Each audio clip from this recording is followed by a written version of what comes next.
नमस्कार साथियों, अब हम लोग त्रिघात बहुपद के बारे में जानेंगे। जी हाँ दोस्तों, मैथ के अंतर्गत त्रिघात बहुपद के बारे में जानेंगे। त्रिघात बहुपद होता क्या है, सबसे पहले हम जानेंगे। इसके पहले मैं आपको ऑलरेडी पहला वीडियो मैं बना चुका हूँ द्विघात बहुपद के बारे में, जब मैं बहुपद पढ़ाया था। तो आज हम लोग जानेंगे त्रिघात बहुपद के बारे में। इसमें देखिए, जो भी त्रिघात बहुपद होता है उसका कुछ गुण होता है, ठीक है। पहला, इसका घात कितना होता है, तो 3 होता है। इसका घात कितना होता है, 3 होते हैं, ठीक है। घात मतलब 3 होता है, पावर में जब भी होगा 3 लगा रहेगा। घात में कितना रहेगा, 3 लगा रहेगा। और इसके शून्य कितने होते हैं, तो इसके शून्य होते हैं 3। पहला अल्फा, बीटा और गामा। अल्फा, बीटा और गामा, ठीक है। इसके शून्य 3 होते हैं, अल्फा, बीटा और गामा। शून्यकों की संख्या कितनी होती है, तो 3 होती है। शून्यकों की संख्या कितनी, 3 होती है, अल्फा, बीटा और गामा, ठीक है। इसको प्रायः अल्फा कहा जाता है, ठीक है, और इसको प्रायः बीटा कहा जाता है, और इसको प्रायः गामा कहा जाता है, ठीक है। तो ये आपके 3 शून्यक होते हैं। इसके शून्य 3 निकल जाते हैं, ठीक है। और देखिए, इसका व्यापक रूप क्या होता है।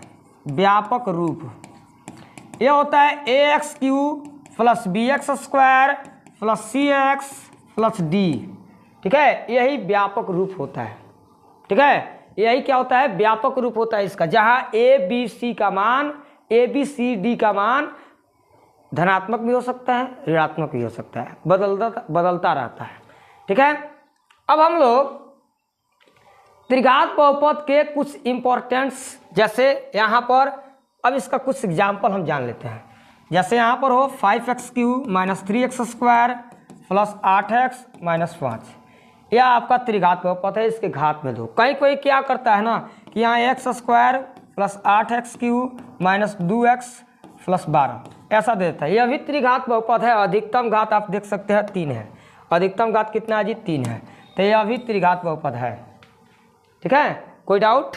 तो त्रिघात बहुपद में कितने घात होते हैं, 3 होते हैं। और इसके शून्यकों का संख्या कितना होता है, तो शून्य का संख्या 3 होता है, अल्फा, बीटा और गामा, ठीक है। अब इनके शून्यकों के बीच जो संबंध है, रिलेशन है, संबंध है, इसके भी हम जानते हैं, ठीक है। संबंध क्या होता है, तो पहले हम जानते हैं शून्यकों का योग के विषय में। शून्यकों के योग, शून्यकों के योग क्या है, तो देखिए alpha plus beta plus gamma बराबर होता है -b/a, ठीक है। मतलब कहने का मतलब है कि यहाँ से a का मान है, b का मान है, यह c का मान है, और यह किसका मान है, d का मान है। a का मान कुछ नहीं है, तो क्या है, 1 है। b का मान कितना है, 8 है। c का मान -2 है। d का मान 12 है, ठीक है। तो शून्यकों का योग होता है alpha plus beta plus gamma बराबर -b/a, ठीक है। अब शून्यकों का योग हमने जान लिया। अब देखिए, ये कहता है किन्हीं दो शून्यकों को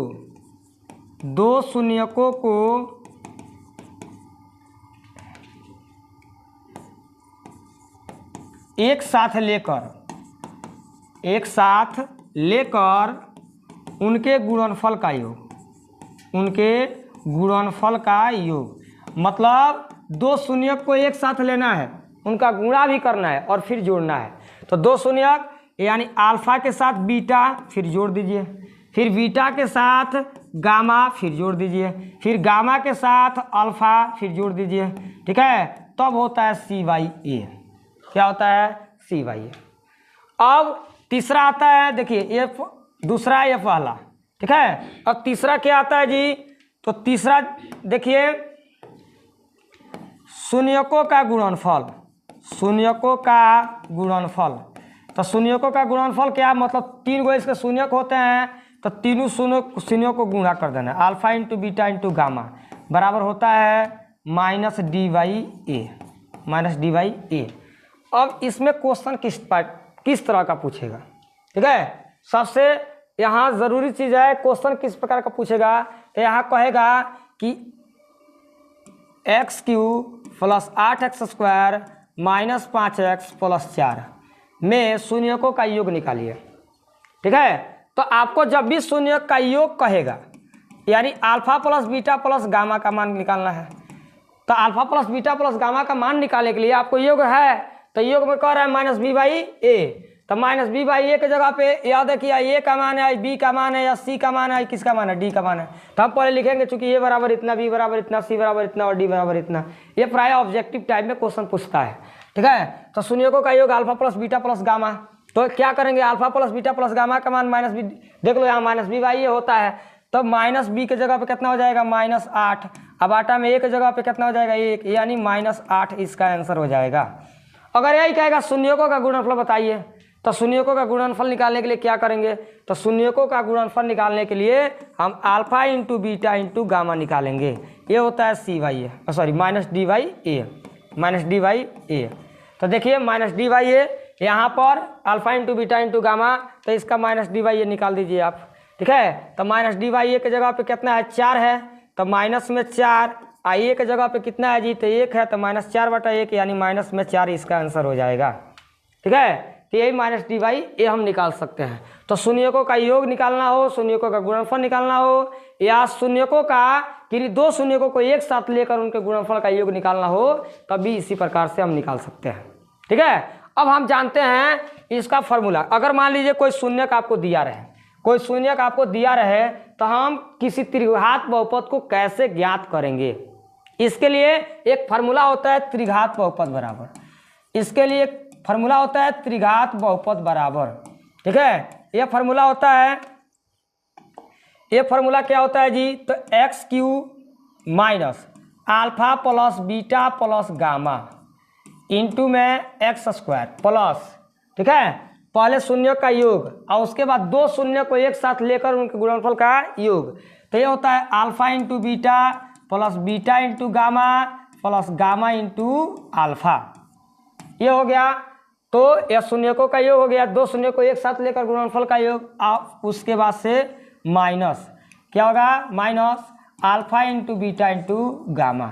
यह आपका फॉर्मूला होता है त्रिघात बहुपद प्राप्त करने का, ठीक है।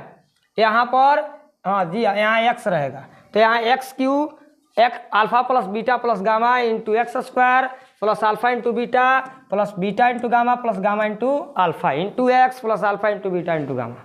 ये हो गया त्रिघात बहुपद ज्ञात करने का फॉर्मूला। अगर मान लीजिए कहता है कि किसी त्रिघात बहुपद के 3 शून्यक, आपको 3 शून्यक दे दे, कि कहता है कि यदि आप त्रिघात बहुपद के 3 शून्यक 3, 4, 2 हैं, तो त्रिघात बहुपद ज्ञात करें। तो एकदम इजी है, इस पर क्या करना है, x³ का x³ बैठा दीजिए, माइनस में यहाँ alpha plus beta plus gamma का मान लिख लीजिए। तो ये को अल्फा मान लीजिए पहले को, दूसरे को बीटा, तीसरे को गामा। यहाँ पहले ही आप लिख लेंगे अल्फा बराबर 3, बीटा बराबर कितना जी 4 और गामा बराबर कितना, तो ये हो जाएगा 2। फिर यहाँ रखना है तो 3 + 4 + 2, उसके बाद से इंटू x² प्लस, अब पुनः इन सब का मान रखना है, अल्फा इंटू बीटा यानी 3 × 4 अब प्लस बीटा इंटू गामा यानी 4 × 2 अब plus gamma into alpha, gamma into alpha यानी 2 × कितना जी 3, इंटू में x है तो x minus alpha into beta into gamma यानी तीनों को गुणा कर देना है। तो तीनों को गुणा कर देंगे तो ये हो जाएगा 3 × 4 × 2, ये हो गया। अब यहाँ पर मान निकाल लीजिए, आप देख लीजिए माइनस ये कितना हो जाएगा, तो 3 × 4 = 7, 2 = 9, तो हम डायरेक्ट यहाँ 9x² लिख सकते हैं जी हाँ, प्लस। अब इसको हल कीजिए, पहले 4 × 3 = 12, 4 × 2 = 8 और 3 × 2 = 6, तो यहाँ 12 × 8 = 20 और 6 = 26, तो यहाँ 26 x है तो x 26x माइनस 3 × 4 = 12, 2 × 24, ये आपका हो गया त्रिघात बहुपद, ठीक है। कहीं कहीं क्या करता है ना, त्रिघात बहुपद निकालने के लिए आपको डायरेक्ट यह मान दे देगा, कहेगा ऐसा त्रिघात बहुपद ज्ञात कीजिए जिनके शून्यकों का योगफल 3 दे दिया, दो शून्यकों को एक साथ गुणा लेकर उनके गुणनफल का योग दे दिया 4, और उनका जो गुणनफल है उनका दे देगा 15, 16, ऐसे कुछ भी दे देगा। आप कहेगा वह त्रिघात बहुपद ज्ञात कीजिए, तो आपको कुछ नहीं करना है, ऐसा बना बनाया आ रहा है कि उनका योगफल भी दे रहा है, दो शून्यकों को एक साथ लेकर गुणनफल का योग भी दे रहा है और गुणनफल भी दे रहा है, तो डायरेक्ट हम फॉर्मूला बैठा करके उसका मान ज्ञात कर सकते हैं, ठीक है। तो अगर मान लीजिए कि भिन्न में कोई बात आ जाए, जैसे यहाँ पर आपको बाटा में कहीं 9 आ जाए या बाटा में कहीं 4 आ जाए, ठीक है, भिन्न में आ जाए, तो हम भिन्न हटाने के लिए क्या करते हैं जी, तो लिखेंगे प्रत्येक पद में जो भी रहेगा बाटा में, जो बाटा में रहेगा ना उससे क्या लिखेंगे, प्रत्येक पद में 4 से गुणा करने पर। तो मान लीजिए 4 से गुणा करते हैं तो 4 से 4 कट जाएगा। तो भिन्न हटाने के लिए, नीचे का हर का मान हटाने के लिए हम उसी संख्या से गुणा कर देते हैं। लेकिन ध्यान